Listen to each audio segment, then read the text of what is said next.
Hello everyone and welcome to this video. Today guys I will share with you how to generate your referral code on Gcash. So guys, basically this is option, it is disable and enable on the same account. Some accounts enable and other accounts it's disabled. All you have to do, go to profile, as you can see here guys, and after that look for option of referral. And my account guys, it is disabled. So in many accounts it's disabled. If you are enabled, look for referral code and referral share option, and click on the referral share option, and you can share through your QR code. You look for option like this, referral your friends, and then money you can refer from this through share codes, QR code.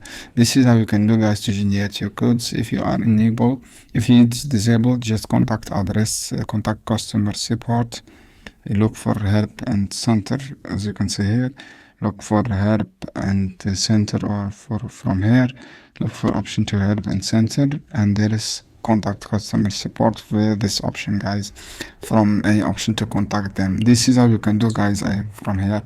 I hope this video helpful for you. Then don't forget to subscribe and like and share this video. You can contact through chat guys and asking about enable this option.